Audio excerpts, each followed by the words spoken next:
Ya jadi sekarang antum kalau mau besar tergantung kegundahan antum apa. Kalau antum urusannya cuma urusan dibuat sedih sama teman update status, itu sih nggak jadi orang besar. Anak-anak muda kegundahannya hal yang sepele remeh temeh tidak akan pernah jadi orang besar. Jadi mulailah antum memikirkan umat ini. Seorang ahli tafsir mengatakan kalau ada orang yang mati sibuk mikirkan diri sendiri terus mati dia, maka dia mati kerdil. Yang mati besar adalah orang yang meninggal dalam keadaan memikirkan umatnya. Itu anak muda. Pikirkan umatnya. Itu difikirkan sampai menjadi kegelisahan. Karena kegelisahan itulah yang akan mendorong dia untuk bergerak. Terus apa yang bisa saya lakukan? Untuk Salahuddin memikirkan bagaimana cara membebaskan Palestina, Muhammad Al-Fatih berpikir bagaimana bisa menembus benteng tebal Konstantinopel. Ayo sekarang antum mikirin apa sekarang itu ya. Jadi PR besar antum sekarang itu. Pikirkan sesuatu tentang umat ini, kemudian setelah itu sampai dia menjadi sebuah kegundahan yang menjadi pendorong energi. Energi antum akan berlipat-lipat untuk bergerak luar biasa. Ya jadi pikirkan ya, jangan yang sepele, jangan yang remeh. Wah urusan cuma nyari kerjaan aja kok galau. Urusan nyari pasangan aja kok galau. Nggak menarik banget Pak. Sangat tidak menarik anak muda yang dipikirkan cuma begituan. Bukan itu tidak penting. Bukan itu tidak penting teman-teman. Pekerjaan buat laki-laki apalagi penting. Pasangan apalagi juga sangat penting. Tapi lihat itu. Anda harus, teman-teman harus sudah segera selesai di urusan pribadi agar segera bisa mengurusi umat ini. Karena kalau antum saja belum selesai ngurusi diri sendiri, bagaimana ngurusi orang lain? Kalau belum selesai memikirkan diri sendiri, bagaimana memikirkan umat ini? Paham ya? Jadi itu titik kesamaan antara Salahuddin dan Muhammad Al-Fatih. Dan tidak sederhana teman-teman. Yang difikirkan itu sebesar itu. Anak muda. Zaman itu kan orang juga mikir apa yang bisa dilakukan oleh seorang anak muda Salahuddin. Oh Salahuddin itu aslinya orang Tikrit, orang Irak Pak. Dari Irak pindah ke Aleppo, ke Halab, Suria. Dari Suria kemudian masuk ke Mesir. Dari Mesir membebaskan Palestina. Dan ajaib Salahuddin itu teman-teman dirahmati Allah. Itu membebaskan Palestina tahun berapa? Lah, tahun berapa membebaskan? Di perang Hittin tahun 583. 583 Hijriah. Salahuddin meninggal tahun berapa? 589. Antum bisa bayangkan ada orang yang hidup dengan kegundahan terbesarnya, kemudian berhasil dia menjalankan kebesaran cita-cita untuk membebaskan Palestina. Gak lama setelah itu meninggal Pak.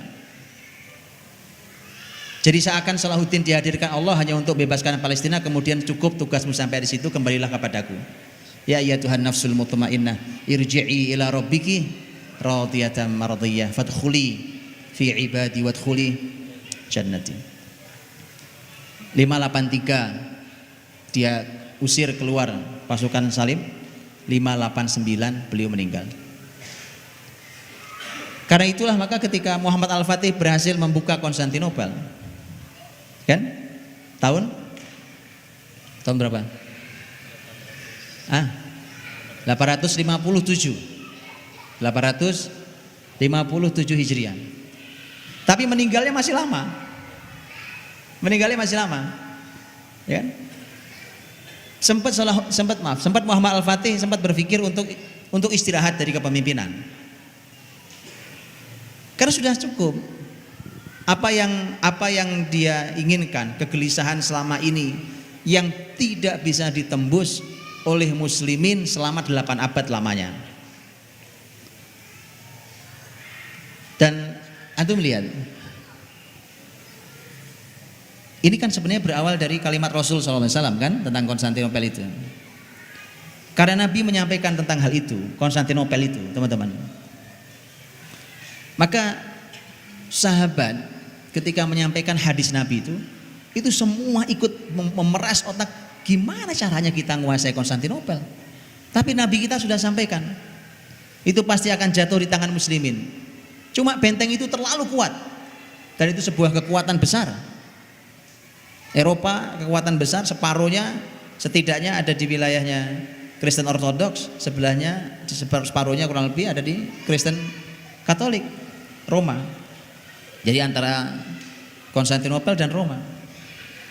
Karenanya sahabat pun itu Nabi bersabda, sahabat itu juga sudah nyoba. Yuk kita coba yuk. Utsman bin Affan radhiyallahu anhu, sahabat Nabi SAW, khalifah ketiga. Itu sudah bicara tentang Konstantinopel. Sudah bicara tentang Konstantinopel. Kenapa? Karena ini Nabi kita bersabda, cuma caranya nyampe sana bagaimana? Caranya membuka Konstantinopel bagaimana? Itu kegelisahan semua generasi Islam. Itu maksud saya. Sampai Utsman menduga, lihat dugaan sahabat Utsman. Lihat dugaannya beliau mengatakan begini. Kata Utsman, Konstantinopel itu rasanya akan dibuka melalui Andalusia itu, melalui jalur selatan itu. Makanya siapapun yang nanti ikut andil membuka Andalusia, dia akan mendapatkan pahala membuka Konstantinopel. Itu prediksinya. Tapi ternyata masuknya bukan lewat situ.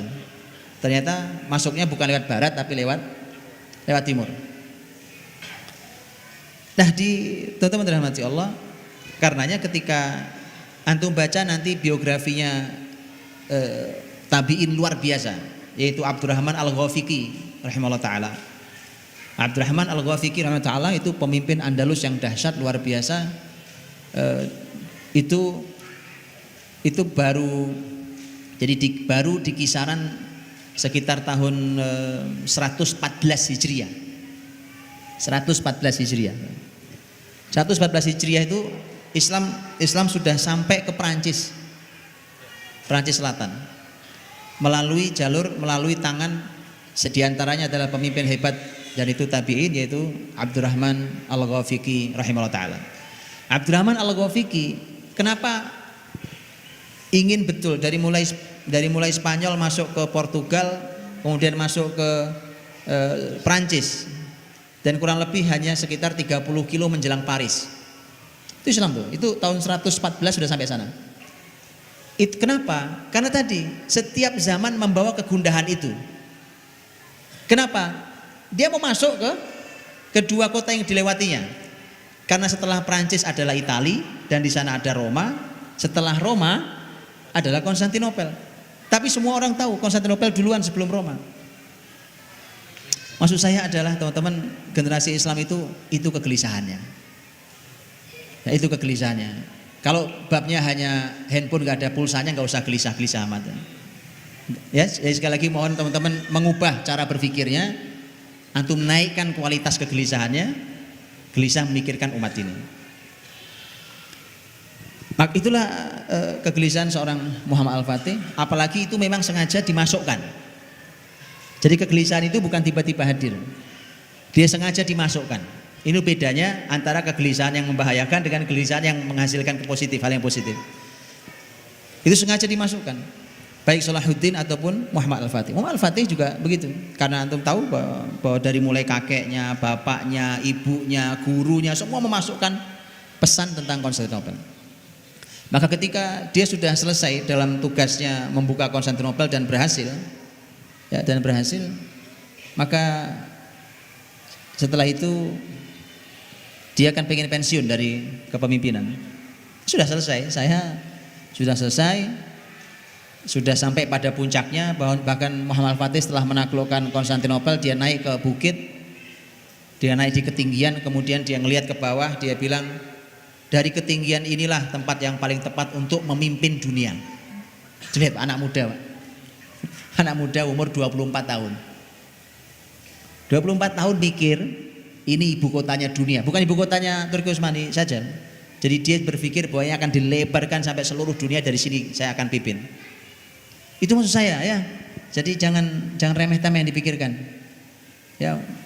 Nah, kan antum juga tahu paket hadis antara Konstantinopel itu paketnya dengan Roma.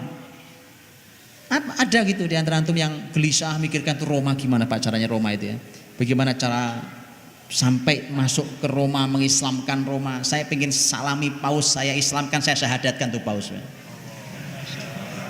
Loh, bagaimana caranya Roma jatuh ke tangan muslimin kalau tidak dengan kan? Maka maksud saya teman-teman itu, jadi kegelisahan antum ubah. Sampai sekarang Roma belum selesai urusannya. Oke? Dan masih banyak yang lain. Saya ingin berhenti lama di sini karena ini masalah besar hari ini. Ketika generasi ini tidak hidup dengan kebesarannya, tapi jatuh karena keremehannya. Atau harus hidup dengan kebesaran.